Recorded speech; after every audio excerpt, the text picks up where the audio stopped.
yes, I've lived here all my life.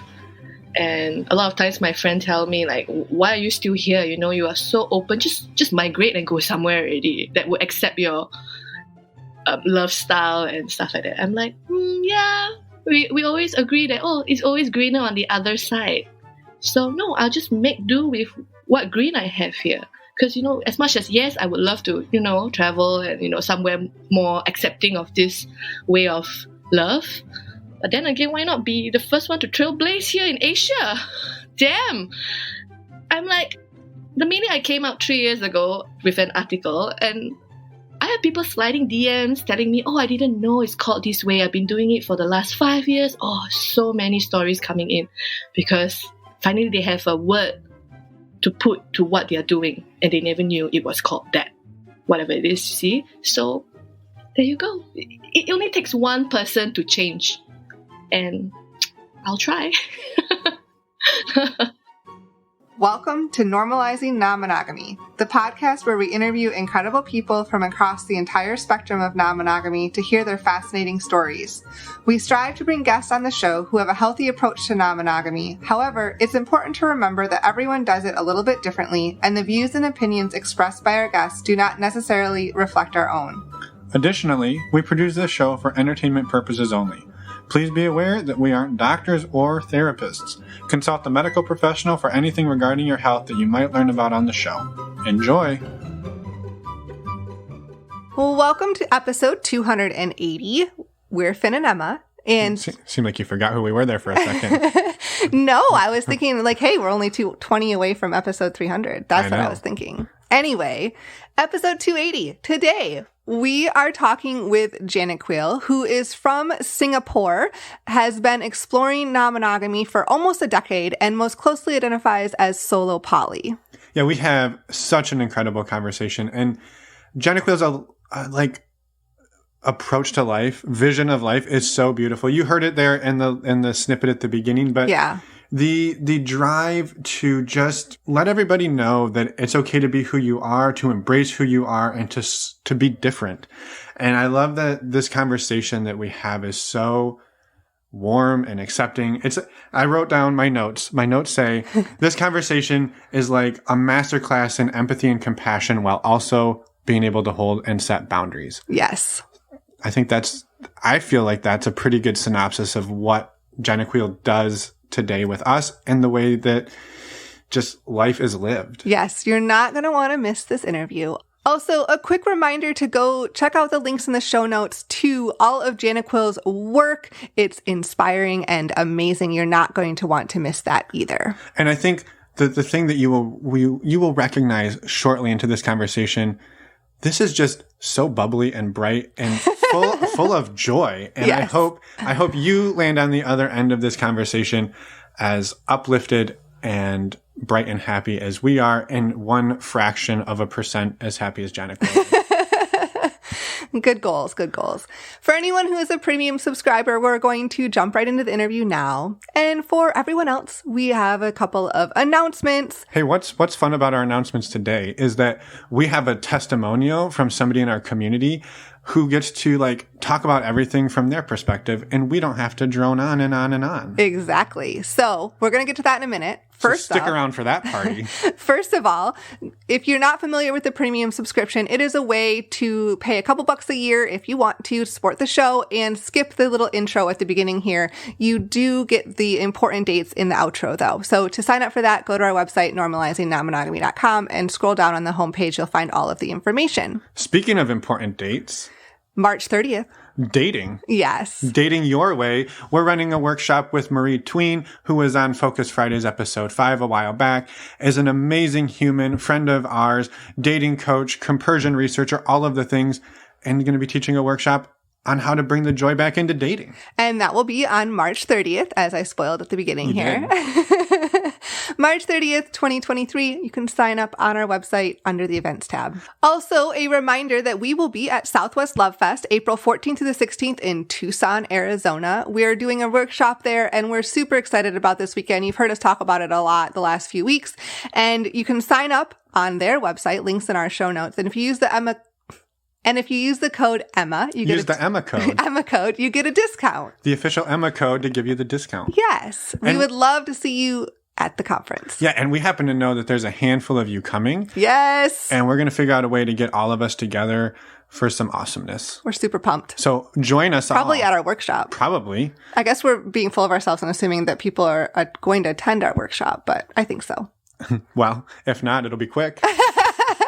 And we can go get some breakfast and have a good morning. Anyway, come check us out.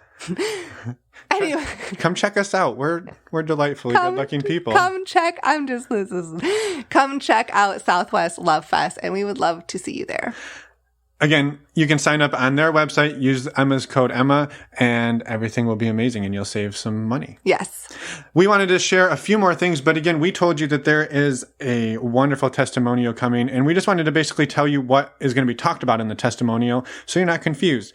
One of the things that Kathy mentions is our meet and greets, and the next one is April 21st. If you want to sign up for that, you can find links under the events tab, the same place you signed up for the dating workshop you just signed up for a minute ago.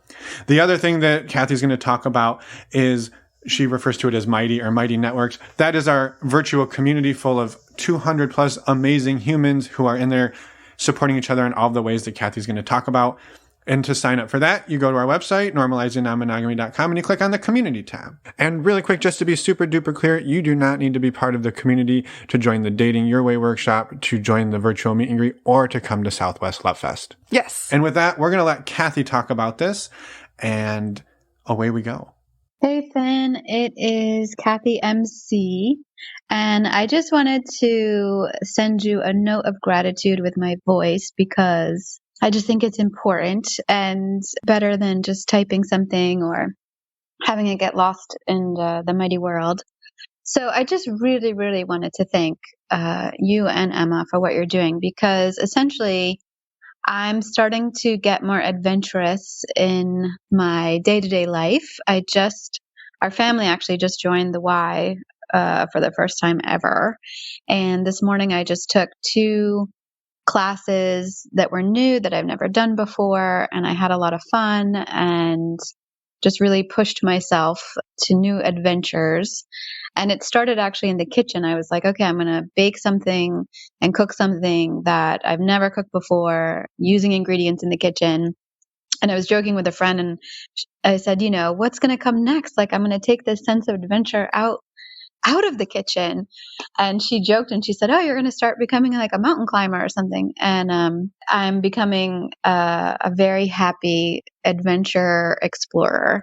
And it really started, honest to God, with the first meet and greet back in the end of August.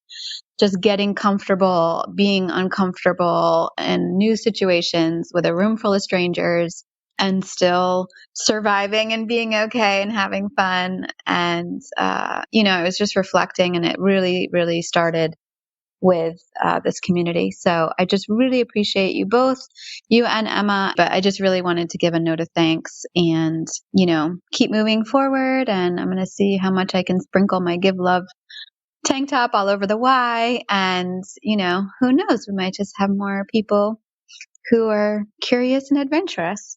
So have an awesome day. Don't worry about replying, and sending big hugs to you both. Mwah. Thank you, Kathy, so much for sending that in. We greatly appreciate it. And I just want to say, you at the beginning, you said it's important to reach out and say these things. And we love that thought. It is important to us. It means so much to us. And we're so glad that you sent us a voicemail rather than an email. And that's a reminder to all of you listeners. You can also send us voicemails. Yes, you can. Click on the Contact Us tab. You'll see it right there. You can also send us an email. We love those as well. But just, I don't know. I loved this message. I loved how the community has inspired Kathy to branch out and explore in other aspects of life, from gym to cooking. And really quick, just a quick, make sure people know, we did not play this message without Kathy's consent. So if you send us a voicemail, we will definitely get your consent before we play it on the podcast. Just wanted to make that clear. Yes. Thank you so much, Kathy, for reaching out and sending us this voicemail, and just for being an all-around badass human. Well, and thank you to the rest of the community for creating an environment that fosters this adventure. Oh, yeah, for sure. And Kathy, thanks for being a part of it, because you do the same for everybody else in the community. Yes. Okay, enough If you're interested in learning more, go to our website, normalizingnonmonogamy.com, and click on the community tab. Everything is there. Also, before we could jump into the interview, a really quick reminder to check out our favorite affiliate, stdcheck.com. It's our a great way to get tested for STIs. It's super quick and discreet, and it's only $129 if you use the links on our website. You get a discount, you support the show, and you get a 10-panel test out of it. So. And it's Emma and I's favorite way to get tested. And yes. This is a service we use. We wouldn't be telling you about it if we didn't believe in it. Yes. So go check it out. Links on our website. And now enjoy this wonderful conversation with Janiqueel, and we'll see you on the other side. Let's go. Welcome to the podcast, Janiqueel, correct? Am I saying that correct? Yes, accurately. Yes? Wonderful. Well, welcome. Thank you for being here. We are excited to talk to you all the way around the world, literally completely on the other side. So thank you for being here today. We are thrilled. Welcome to the show. Thank you. Yeah, I'm happy to be here. Yeah. We would love for you to start by introducing yourself at whatever level you feel comfortable. Well, my name is Janice, and my online persona is Janiqueel. I'm a mother of one, and I try to strive being offline and online image to be as real as possible. So a lot of times when new people meet me and, have seen my online profile, it doesn't deviate very far from the norm. Deviate very far from like the real me, because I feel people need to see more diverse kind of relationship style or love style and dynamics. So that's why I try not to, try to be as open and honest. And it's scary sometimes. Yeah, very scary, in fact, and it takes a lot of balls to, create my own path. And yes, that's what I'm doing. And not be fearful of being judged or shamed, so that, I can get other people to come out as well and talk about their love style that is different and understand that it's okay to be different. So that's what I embody. Yeah. I love it. Yeah. Thank you so much for the work that you do too. It's so cool. And it's impactful and powerful. Yeah. Especially in Asia, because everyone is, afraid of, family and friends and stuff like that. So it's quite a hurdle, yeah. I feel. And where in Asia are you, for anybody who doesn't know? In Singapore. Okay. Love it. And we're going to get into probably all of this in a few minutes, but the challenges maybe of exploring non-monogamy in Singapore and all of that. But do you mind talking a little bit about what your relationship dynamic looks like today, as of like right now? What does that sort of look like for you? Well, I realize I identify rather closely to solo polyamory specifically. So I have multiple meaningful relationships without having a primary partner, which I don't know, I just feel like I'm committed to all of them differently, and I don't necessarily need a primary or a nesting partner.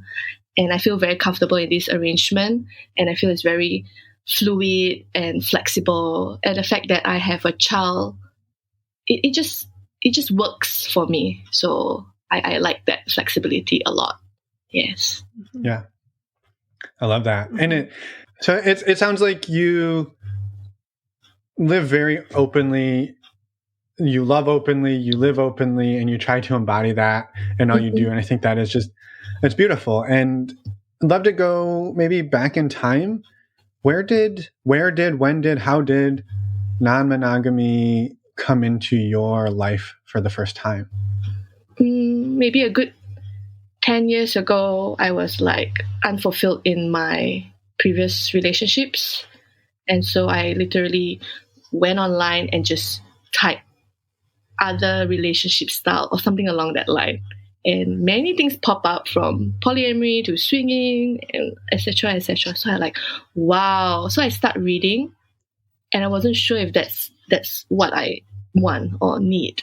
And then after a few years from reading all those stuff, I'm like, all my relationships just end after 2-3 years of them taking my youth.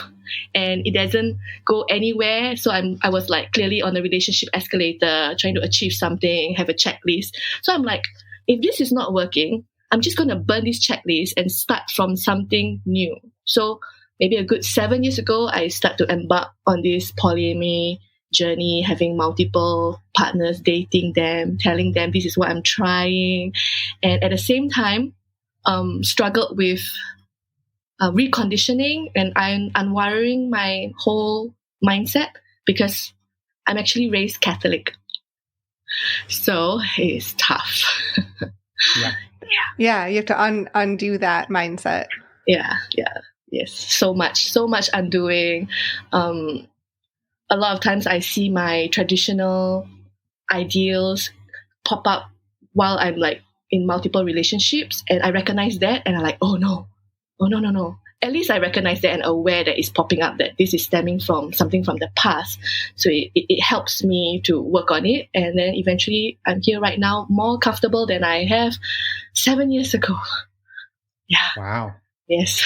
I love that. What were those early days of time to explore?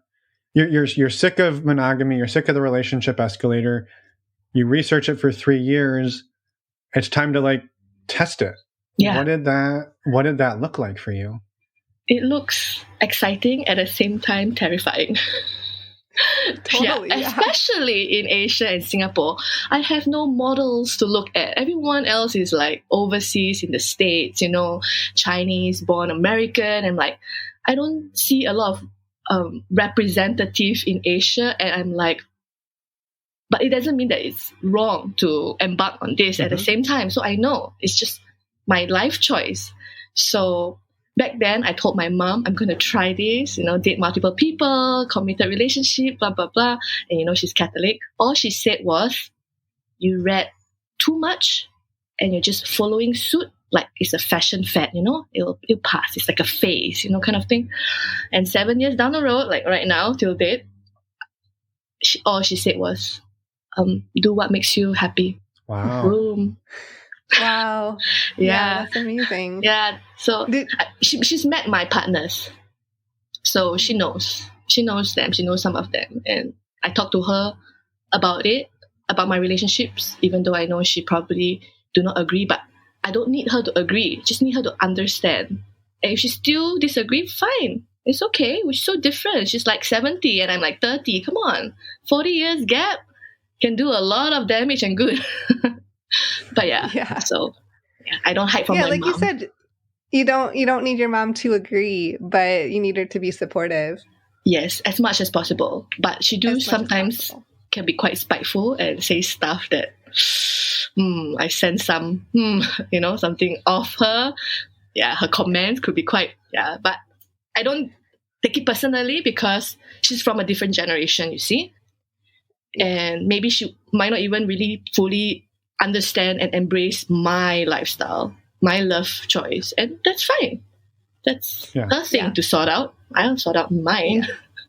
Right. Like you said, she said, do whatever makes you happy. And that's amazing. I mean, she doesn't have to agree. She doesn't necessarily, you want her to understand, but getting to that point is huge. And the fact that you can talk to her about it too. Yeah, I know. So amazing. Yes. I love that she's come around, maybe not fully supportive, but that you can talk to her and be open with her and share your partners with her. I think that's amazing. And I also love a bit of the irony that her comment when you first told her was, you've done too much reading and now you're following suit. And I'm like, wait, you've been reading that Bible a lot, and it seems like you're kind of following suit a lot. So I see a little bit of hypocrisy, but this isn't a religious podcast, so we don't have to go down that route too much.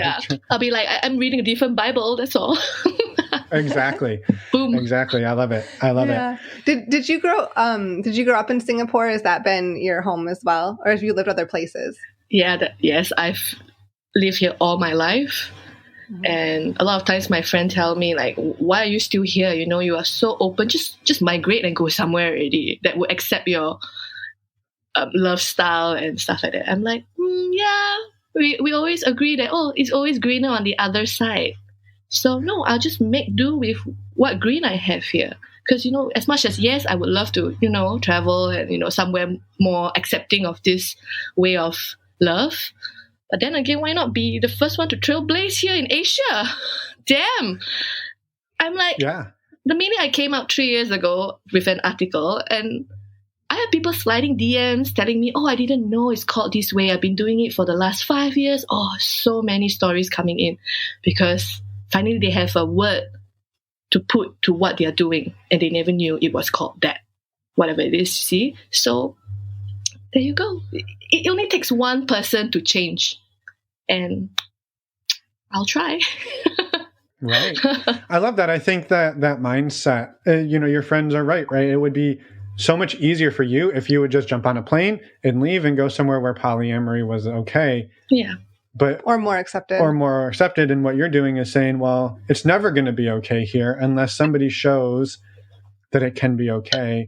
And I give you just a ton of respect and credit for being one of those people, for being somebody who stays to say, I'm going to change, I'm going to make it greener here. Yeah. Rather than just go where it's greener. Exactly. And it's all about just normalizing this way of relating with your partners and stuff like that. So it can be done. Mm-hmm. So what did those early days look like for you?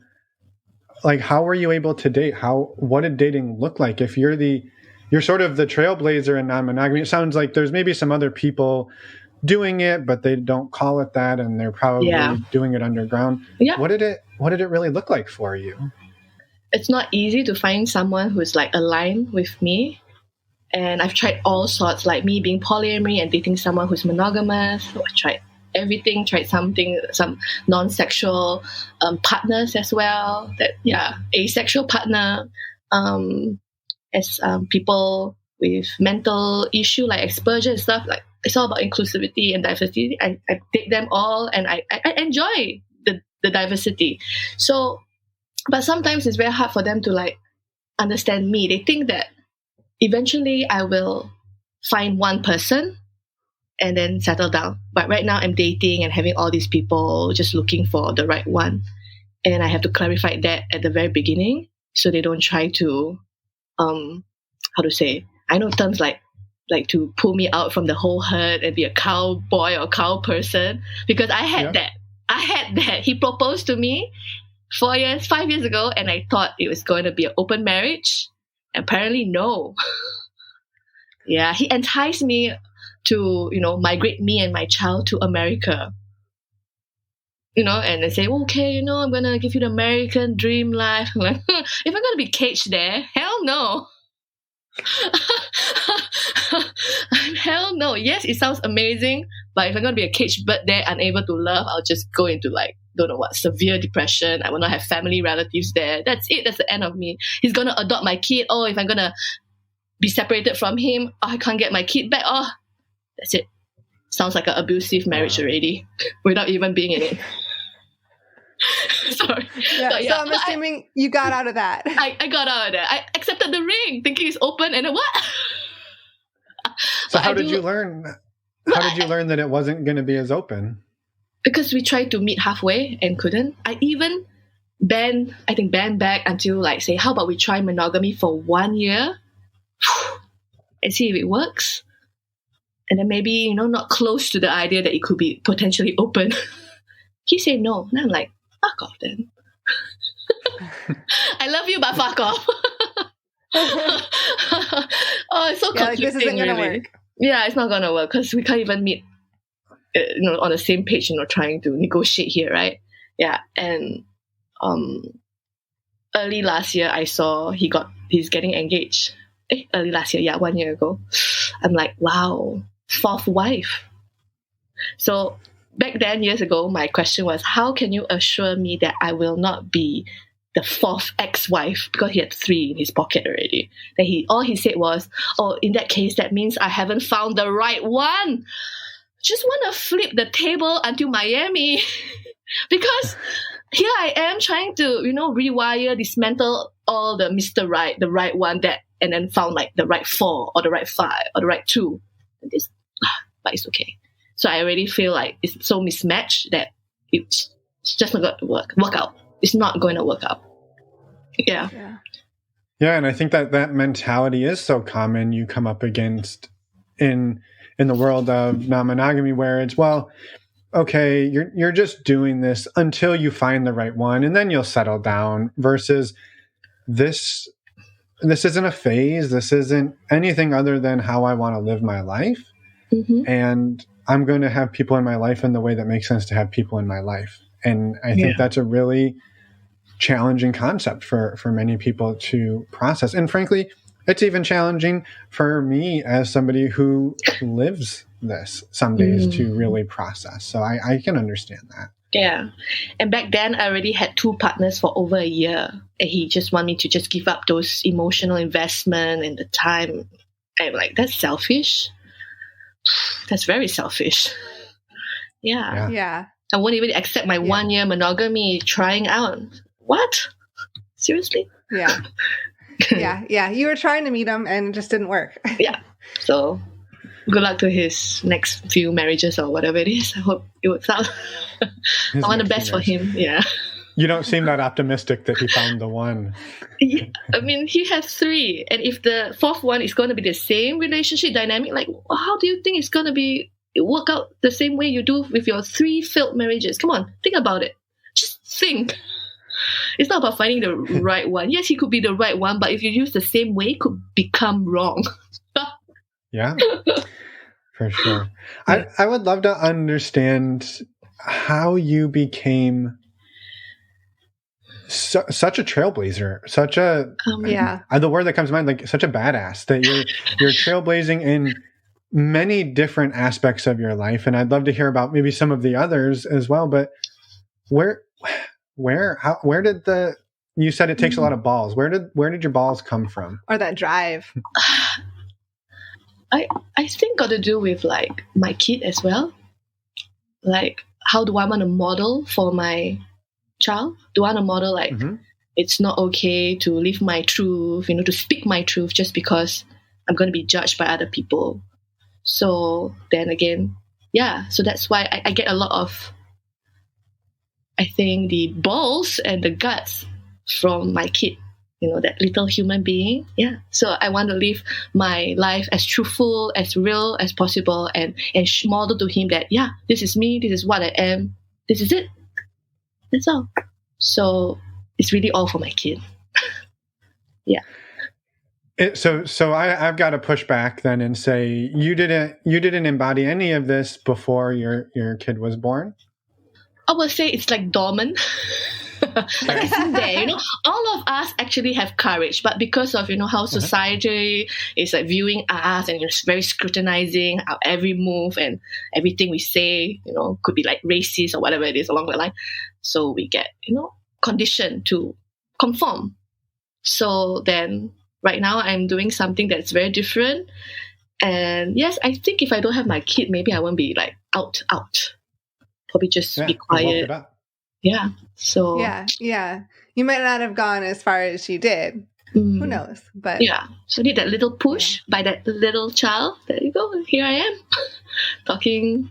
Speaking in podcasts and doing interviews in Singapore, which is not easy. We get red flag. Yeah.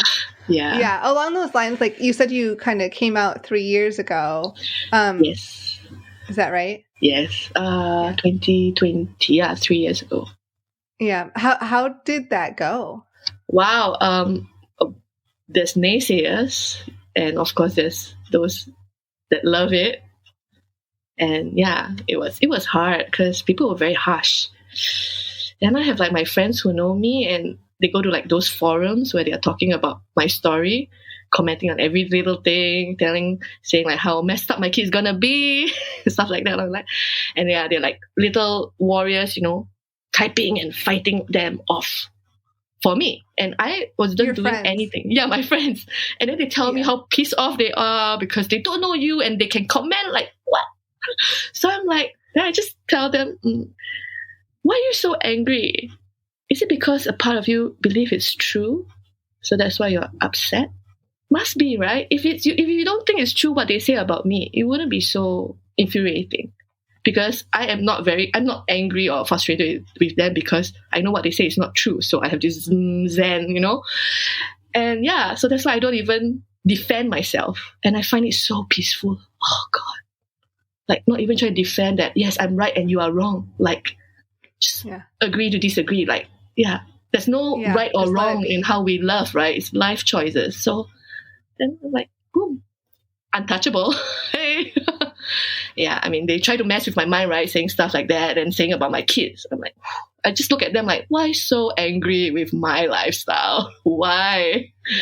That's all. So I'm like, I'm impressed and blown away because I think there's a mindset. One of the other, an influencer, a business entrepreneur that I follow often talks about when people post negative comments, his response is to feel bad for them, that they have the time in their day to seek out somebody, spend that time not only finding them, but then taking the time to write shitty things about another human to what? To make themselves feel better. And really it's a moment of just sadness that's what that person chose to do with their time. Right? And meanwhile, you're over here making the grass greener and they're trying to kill your grass. And exactly. And you're bulldoze just like, it. Fuck that. Like, fucking want to bulldoze my grass. I'm like, ay.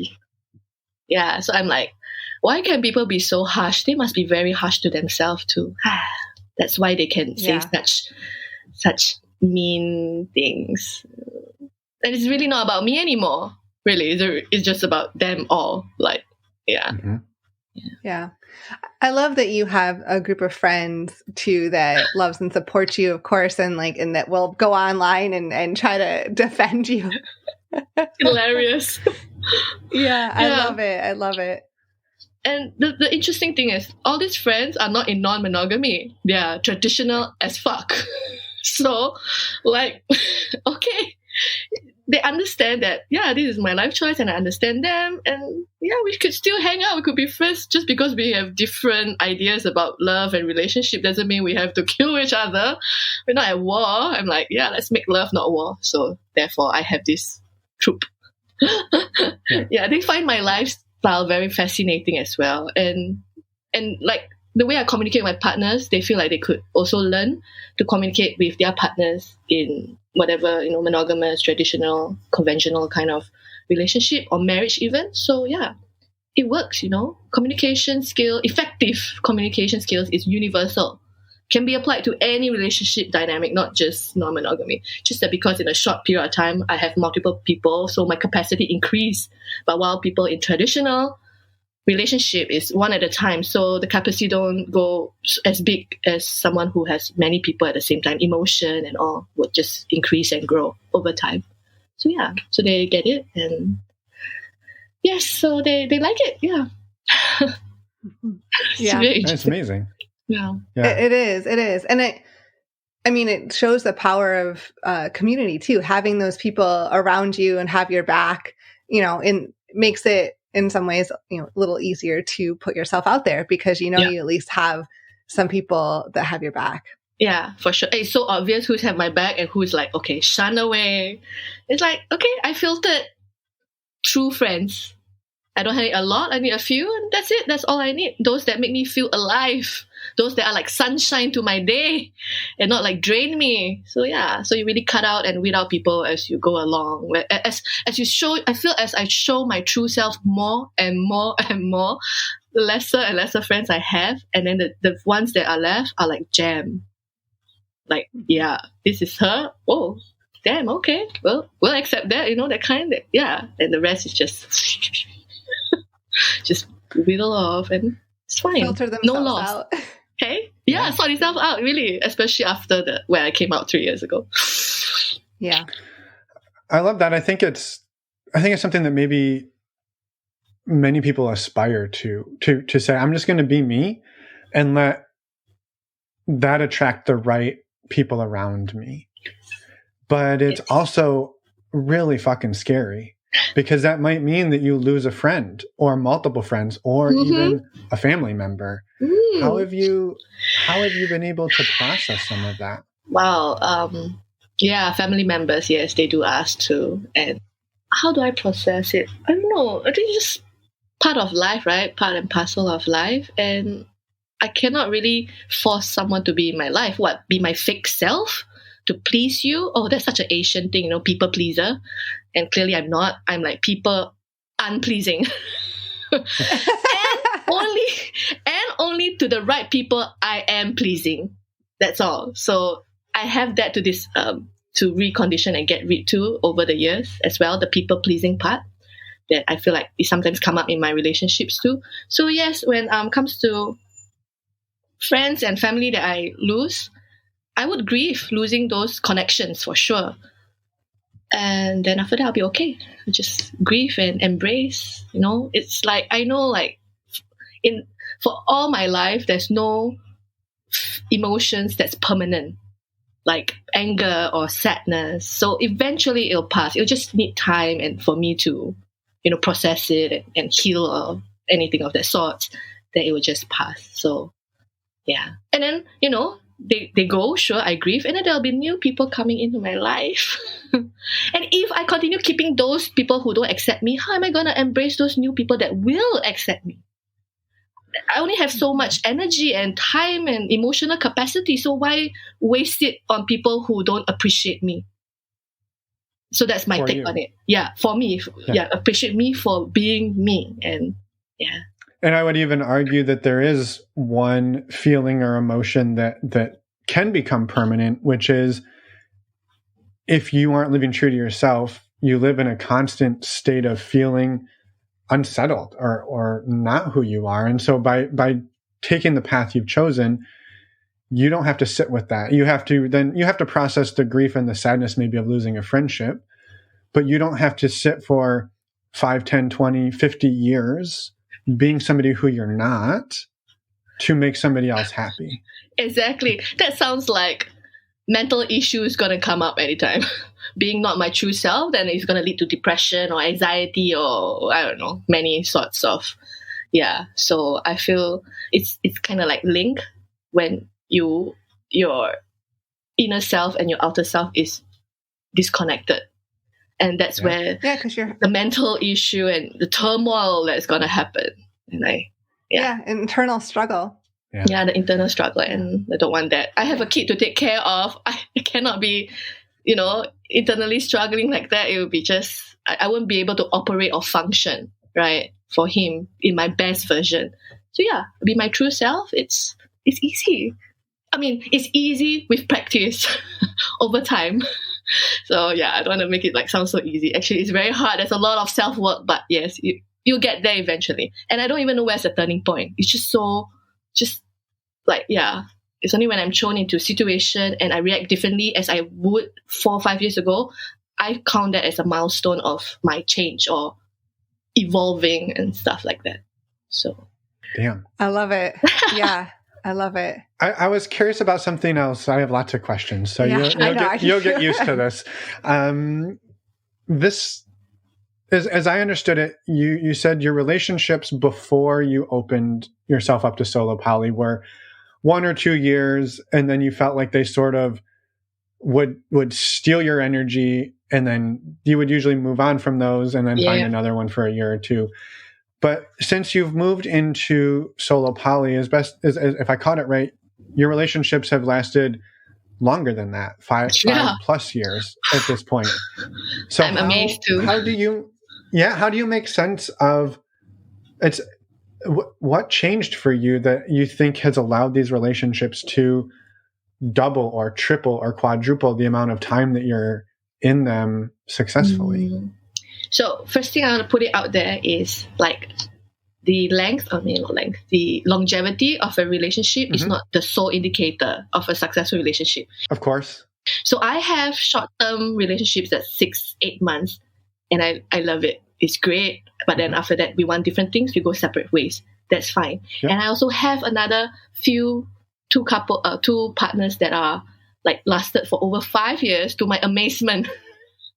That a lot of times, every year past, I'm like, I think they're not gonna be in my life long enough, continue. And no, they still stick around and they're still showing up. And I'm like, oh, mind blown. So I don't know, like, what went right. Probably being honest with them was one thing I do right as compared to 10 years ago in my previous relationship. I think I was so, like I said, I was afraid, right? Being truthful and then telling my partner certain thing and they might leave me. Okay? That it was what back then. Right now, I'm so truthful, not afraid that they will leave me. And if they leave me, that's fine. But no, they stick around. So, hey, bonus. So, yeah, 5 years, 6 years, I don't know. Damn. And I have one partner that is non-sexual, and he just left and returned to Minnesota May last year. And we're still texting every day. And it's not like a lot of text, like just, little, how are you, stuff like that. I miss you, which is true. I do miss him. And he might come to Asia. I was like, it's so expensive to bring my kid over. He'll be like, how about we meet in between, maybe like Thailand or something? I'm like, yeah, let's plan. So I feel like the relationship with him, he was in Singapore for like a good 5 years, and he's married, has a wife. The wife knew about me, but I've never met her in the flesh before. She doesn't want to, and that's fine. Her boundaries, so I don't push it. Even though I put it out there, telling him, you can tell your wife if she wants to see me, I don't mind. I keep, like, I would love to see her. Like, she's so gracious and understanding that of him, that she said, I remember one thing she said, that when he opened up and told her he's seeing me and doesn't want to like be hiding, even though it's non-sexual. All she said was, it's nice to have another outlet to go to. And if you're meeting her, just put on a calendar. Fuck, so cool. Why are you so cool? So yeah, can you not be cool? Yeah, that's all she said. I mean, she has her struggles to trying to accept that he's like that, but that's for her to work out. It's not on me anymore. But she's saying that it's just too cool for me. Yeah. At first, he was ready to, like, when he opened up to her, he's ready for the ultimatum, like separation or divorce. She even brought it up and say, you want to be with her fully, or or stuff like that. No, I don't want that. I want to share with you, your partner. Just to make it clear, I'm not here to steal him or like own him and possess him. Nope, we're sharing him, his time, and and stuff. So 5 years passed without meeting her in Singapore. Damn, and then now they're back in the States. Shit face. Sorry. Like, come on. Like, I missed my chance to see her. I mean, I have seen pictures of her. Clearly she has seen me and my kid, so she kind of know how we look like, but yeah. I also love that you made the really important distinction that the longevity of a relationship is not an indicator of its health or success. So I wanted to point that out, that I was, not to defend myself, but I think where I was kind of going with that was that you kind of found yourself in a pattern. And that pattern was 1 or 2 years, and then the relationship ended. And you've seemed to have broken that pattern by changing the dynamic. And I thought that was interesting. But I totally agree. We talked to somebody a couple months ago where they were like, grandpa and grandma have been in a marriage for, 70 years. Never mind the fact that he's absolutely miserable and they don't talk to each other and they barely even know each other. But hey, they're married still. So that must be success, right? And I think that's important, that success and health of a relationship is not indicated by the longevity. And I really am glad you pointed that out. Yeah, for sure. Sounds like my parents. 40 years of misery, I think. I don't know. To me, it looks like it, but they just wouldn't want to. But it's all right. That's her problem. Yeah. Let's not go into that. It's all about me now. Not going to comment about her marriage. Come on. Got it. Yeah. I'm curious, in Singapore, how has it been dating when being open, trying to meet people? How has that gone? I don't know. A lot of people think it's just like hook up. Yeah. Like polyamory is all about sex. And then they're mind blown that one of my partner is non-sexual. They'll be like questioning, how can you call him your boyfriend if you're not having sex? Then all I say was, well, your idea of relationship and boyfriend is so limited that can't help you, so it's fine. It's okay if you think like boyfriend equals to you must have sex. It's okay. Like you cannot, like, incapable of loving someone that you don't have sex with. Then all those asexual people will be crying because they want love and affection too. Yeah, but yeah, so it's hard in a sense, like I put a lot of energy explaining to them and explaining who I'm seeing in a very layman way that is easily digestible and palatable. So I'm very nice, right? You know, a lot of people just cannot wrap their head around this idea of having 2 partners at a time, or 3, or even 4. Yeah, because we're only exposed to monogamy and traditional way of loving from media to even our own close friends and family. So then, yeah, dating will be hard, and I feel like even a lot of them are different from me and probably not even practicing polyamory or non-monogamy, but they just enjoy being with me. And then just, I don't know, like, especially for those 2 over 5 years, I think they do not really agree with non-monogamy and polyamory. They don't think it suits them, but it is for me, you see. So it's either you accept me for my way, or you can reject me, and then that means I redirect to somebody else. But no, they grow really fond, and so the years pass, and it got easier that I'm seeing other people. Like, I don't know, it's just, yeah, the feel and compatibility. I don't need to find someone who's also polyamorous, you see. Yeah, we have differing ideas about love, but on how we can, you know, navigate the relationship dynamic. But I feel like if we have understanding and acceptance and we love each other, it's possible, even though could be very different in any way, you know, in ideas. Yeah, so like I said, a few years ago, I dated one guy for a couple of months, and I'm poly and he is monogamous as hell. And he was so insecure. He wants to know everything. I feel so stifled, but I give him and tell him everything so that he feel, you know, less insecure. But that's as much as I can do, right? I can tell you everything, but it's then your own work to do. It cannot just depend on me. I cannot be accountable for your self-work. God damn it. So yeah, it didn't last long because he wasn't seeing it, that his insecurity have nothing to do with me. As much as I try to secure him and be open, it just kind of fueled the insecurity even more in that way.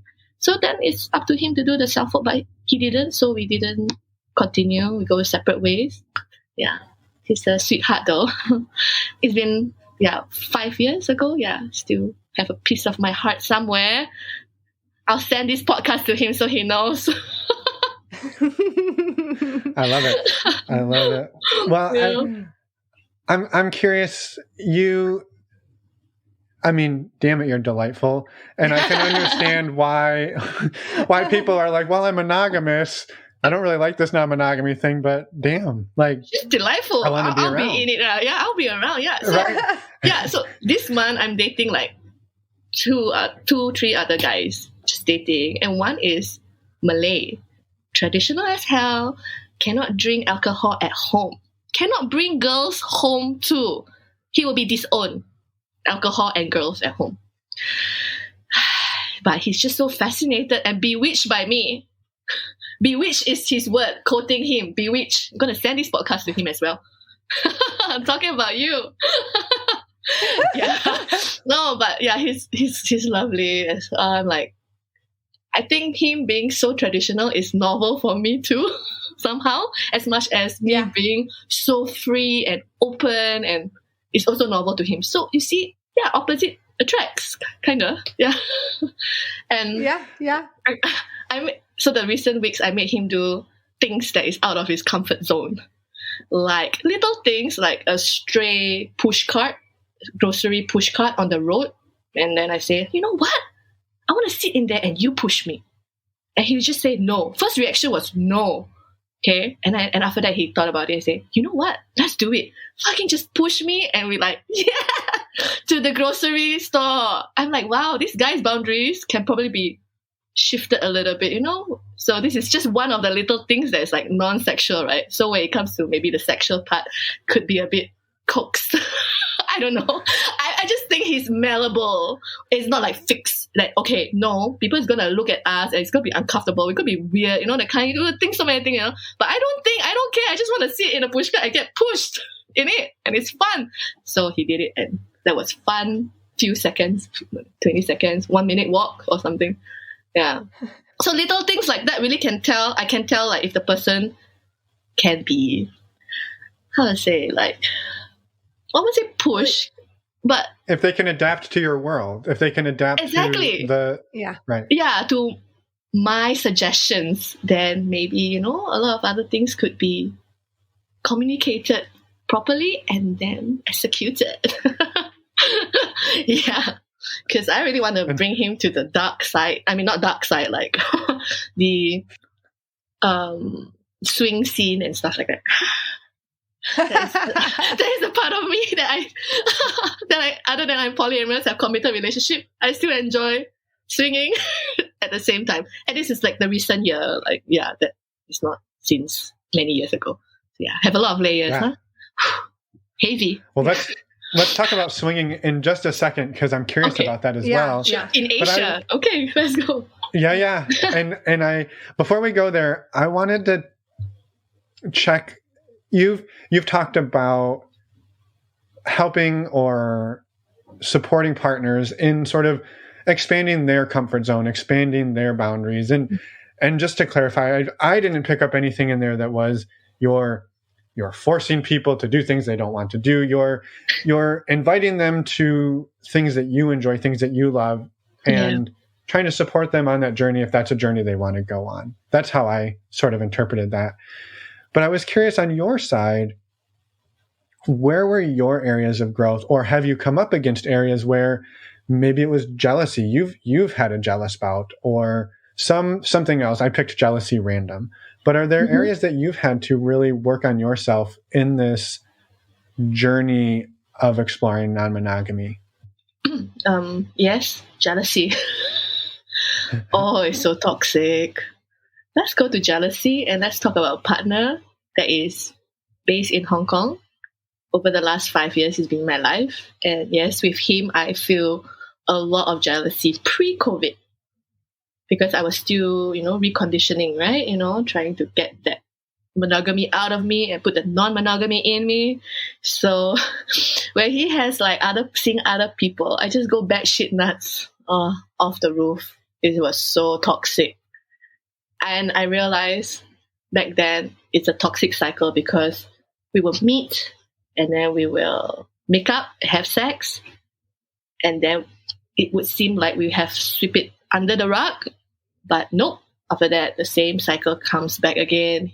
I see somebody, he feels uncomfortable, he sees something, and we go into this fight that is escalated beyond, it's just brutal. I would say brutal. And then we have sex again, and it feels okay for a while. And then, you see, it goes on, and then we have this 3-year COVID break. I couldn't see him because of the quarantine restrictions, but we still do keep connected. Like, we talk, we text, but it's very loud. No enthusiasm because there's nothing to look forward to. COVID has messed all of us up. So yeah, and December last month, I went to Hong Kong and saw him after 3 years. It was scary. It was scary for me because the months before I told him I'm coming, all he says was he wants to close this chapter, he wants to say goodbye, he wants this to be over, it's the end. So his mindset is this relationship is over and it's just gonna be a closure for us after so long, the 5 years plus when we were seeing each other. And then for me, I'm hopeful we'll start anew. What the fuck? So we have differing views. And then, so now he knows that I think that way, and I know he thinks that way, so we communicate, and I think we're trying to make it work. But he's still very wary of me because, like I say, we have past where I go batshit nuts and it escalate, and just being so mean and hurting, and I'm like, I know, but now I'm different. I'm so different. I'm like calmer, and I don't want to hurt you. I don't have the urge to provoke you like I have before.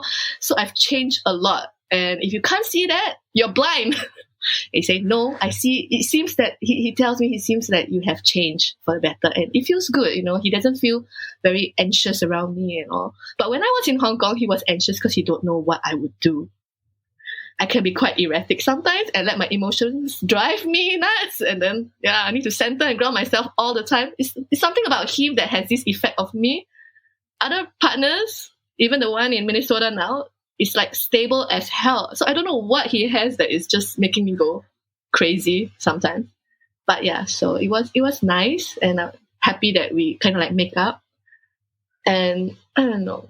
And now he's seeing someone in Hong Kong for like the past 3 months or something like that. And I don't feel jealous. Whew, milestone. I feel envious. Like, oh, she has that. I want that too. That kind. So I told him that I'm happy he found someone he's compatible with and like very much. During the COVID, he didn't find someone, but right now he has. And I'm happy for him. At the same time, I'm envious of her. While here I am struggling to find time to meet you for a weekend in Hong Kong. So tell me, what should I do? Because he's not planning, he's not giving me dates, it's so uncertain. And COVID, we had, so we were kept apart because of the restrictions, right? We couldn't fly and all. And now we are limited by time and money. Help! This is real thing. Yeah, it's so real. Yeah. It's not about having a lot of partners and you have like unlimited resources and time. No. So it's limitation like that I see. Like now, the travel restrictions have lifted, and I'm gutted because I cannot be traveling with him because of the time. He doesn't have time. Sometimes I don't have the time and the money and all. Traveling is not cheap now. Everything is like inflated to make up for the loss for the 3 years of COVID. Damn it, capitalism. But so that's the limitation to see him right now. You can have an abundance of love, but time, money, those resources are finite. Yeah. I would love to hear first of all, thank you for the vulnerability around talking about things you've struggled with. I know that's no not problem. always easy, so thank you. And I would love to hear what is the role that swinging has been playing in your life. Yeah, you said it's relatively new, like a year. Yeah. Now it's half a year, June. Okay. So I've met like the organizer maybe 5 years ago, and back then I wanted to go and try out with that partner in Hong Kong, and we didn't. Even though we didn't because he suddenly had some yeast infection. Back then, 2019, we were ready. We had our STI reports done and ready to go and play, And then I think back then he probably had a bit of performance anxiety. So the body hormonal thing going on, and that happened. So we didn't follow through. So what happened was last year I told him, I'm going to try and I'm going to go alone without you, told that partner. He's like, yeah, okay, go ahead. And so I did. Went alone, and it was fun. I met very open-minded people.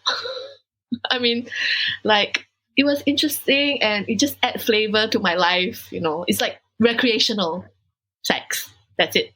Yeah, not like I'm gonna have a committed relationship. If it blossomed to something with those people, then sure. But if it doesn't, then we'll just keep it to what it is. Exploring the body and enjoying each other and stuff like that. Yeah. So. And that was June, and I met somebody during that party, and we planned and went to a swing party that was organized by the same person in Bali in August. So I went with that swing partner that I've met briefly. It's a leap of faith because I don't know if I like him actually. Yes, it feels good, but spending 5-6 days might be, might turn ugly. We might not be compatible in sleeping pattern, or whatever. He might snore and I'll be like, fuck, or stuff like that. But the whole trip turned out very beautiful. We were so close, and we were playing with other people, sure, but we talk about it, and it was very interesting dynamic between me and this swing partner. And now he's dating someone seriously for maybe the last 4-5 months, I don't know. And he tell me he really like me a lot, but he don't want to fuck up things with that person because he's seeing that person seriously. And so he feel bad and disrespectful to the partner if he meets me. I'm like, you got issues. You got issues. It's like you want to try something non-monogamous, yet you want to be monogamous with someone. And, conflicting. So I also feel like I'm grieving that connection because I feel he's pulling away. And I understand, right? Yeah, I'm hating it, but I understand.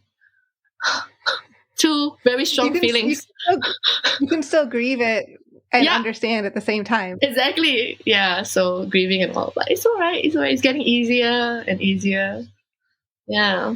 Have you gone to more parties since then?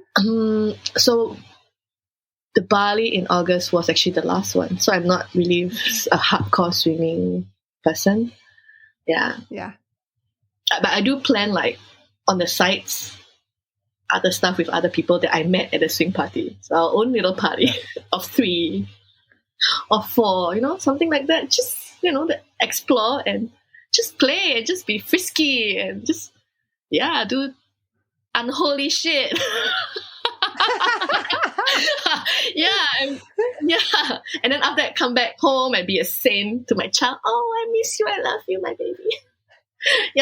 It's interesting because I sometimes feel like, especially after the Bali trip 4-5 days, I was like a vixen, like wow, sexually driven and everyone else. And I fly back to Singapore, and I become mothering and nurturing. The flip is so intense sometimes but it's all me still. Just like, we all have different layers. So from that to that, like literally after I landed, the next day, I remember going to my kids' school and we do some parent-child bonding, making art and craft. We were invited, so there were other parents. And I'm like, and when I was doing the art and craft, it literally felt like Bali trip was so surreal, like a dream. Like I'm back in reality now. It was hilarious. I told my friend that, they're like, yeah, it must be. Yeah, I can relate to that. I know in the past, like we've gone to places like Desire in Mexico, and you spend a week at a resort, and there's all sorts of debauchery. And then that like next Monday, you're like sitting in this gray cubicle, and you're like, what the fuck is going on? Like, this is not where I belong. Exactly. Was that a dream? Just woken up from a dream. Yeah. It feels like a dream. And why can't I live in that dream? Shouldn't I be able to live in that dream? I'm pretty sure I should live in that dream. So yeah, I can relate to that. Yeah. I would love to hear about your work. You talked about having multiple personas, your online persona, your in-person persona. But they're very similar. They're basically one and the same. What is your work about? I generate content. I write. I could write anything really. Been doing that for like 10 years. So I try to generate more content on my own blog about non-monogamy as well, and how to like raise a child in this kind of love style, and just to normalize things using my own life experience. You see, and yeah. So that's what I do. And a lot of other boring stuff, which is just for the money. Money is what gets you around, isn't it? It's not about trailblazing. Trailblazing doesn't pay you. Unless they pay me, then I'll trailblaze every day of my life. But no, it doesn't. So it doesn't work that way. It doesn't work that way at all. Yeah, and so people can find your work on your website, and I know you have an Instagram page as well. Yes, that's right. Janiqueel.com is my website. Yeah. And links will be in the show notes. Absolutely. Yay. People will find you that way. Yeah. One more question. Go for it. We could have 10 more questions. That's I know. Yeah. I just wanted to make sure we plugged the work before we moved along. Yeah. Okay. I wanted to ask about bloopers. Oh yeah. So we tend to ask about if our guests, if they have a fun blooper to share to show that relationships or sex just doesn't go as planned sometimes. And so if you need a minute to think about it, that's totally fine. But if you have anything, a funny story to share, we would love to hear. I have one. So it was during the Bali August trip, the swing party there. And the partner I went with was pissed drunk at the party and going around telling people to abuse him. And so he's around dominatrix, so they'll gladly abuse him. In a very sexual, fun way, of course. And then I was like, okay, have fun. I want to go and sleep. So I'm one of those that quite disciplined, that I'm tired. I won't enjoy this. I go and rest in a room. So I'm like, before midnight, like Cinderella, I'll just go off and sleep. And then I realized that night I woke up every hour looking, where is he? It's raining. The steps are slippery. It's not well-lit villa. You see, am I going to wake up and see him floating in a pool dead because he's drunk coming back? So that was in my mind, where I was alone in a room for like a few hours and I was asleep, waking up, looking for him to make sure he's safe. So finally he came back. And then he hugged me and said stuff like, oh, I miss you. And I said, oh, I'm sure you miss me. How was it? So I'm the aftercare, clearly. So he's like, oh, it was horrible. I'm so ashamed of myself, that kind of thing. I just stroked him in my arms, like, it's okay. It's okay how you're feeling. It's all right. You'll be fine tomorrow. You asked for it anyway. So you'll be fine. You'll survive this. I'm sure you'll survive worse. This is nothing. It's okay. So it's just hilarious. Just come back and just need that, you know. You're like, what happened there at the party? So in the morning, when we went to breakfast, everyone was smiling at each other. And I was like, must be a good night, huh? Yeah, so they were sharing stories of what happened. It was just hilarious. And I told them, you guys broke him so bad, he came back broken to me. At breakfast, I just like, he came back a broken man. What did you guys do to him? So they told me, and shared, this was what happened. It was hilarious. I was just laugh. Oh, he went back broken. Oh, well done. Yeah, that's the lives we live, right? Yeah. It's amazing. Yeah. I love it. Yeah, thank you so much for sharing. No problem. It's a great story. I even told my partners about it. I just can't help all the salacious story. I just have to tell you, oh, this happened. He's so broken. Yeah. Did he feel better about it the next day? Yeah, he was laughing, smiling at everybody that abused him. Damn it! I'm like, yep. It was just the after intensity, you see. So I understand. Yeah. Oh yeah, totally. Well, it's wonderful that he had you to lean on for aftercare. Amazing. Good aftercare. And then I was like offering my services to the table at breakfast. Okay, anybody need aftercare service? I can do. Tell me what you need. $20 an hour. Yeah. Yes, I charge. Not cheap, but yeah. $20 is way too inexpensive. $200 an hour for aftercare. Yes. And I'll worry about you all night long. So you get that as well. Love it. Yeah. I was surprised that I was worried about him. You know, I didn't expect that. I mean, we weren't very close to begin with when we went for the trip. Just human, right? Yeah. To be watching out for another person I'm traveling with. That's it. Yeah. That's human. Yeah. Human. I love it. Is there anything else that we haven't talked about today that you just want to get out into the world to the billions of listeners that we don't have? Did you say don't have? Sorry. Yeah. We have lots of listeners, but not I'm billions. sure. I don't know, like, what do I want to say? Just, like, be brave and be your true self with people, and the right people would accept you for that. And that can save a lot of heartache when you be true yourself. That's what I learned. A lot of pain and heartache. Yeah. I love it. Yeah. Perfect message. Yes. Oh, great way I become to soft. end. I become soft. Yeah.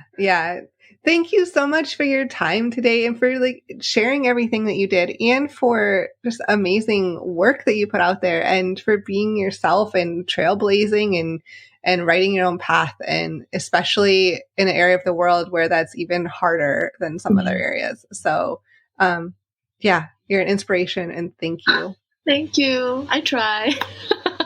Try very hard every day. Yeah. Amazing. Yeah. Well, have a fantastic Friday. We're going to enjoy the rest of our Thursday. Don't tell us what's about to happen. I like to be surprised. So do I. Well, I don't know what's going to happen. I'm behind today. So enjoy your weekend, and we'll talk soon. Yeah. Thank you.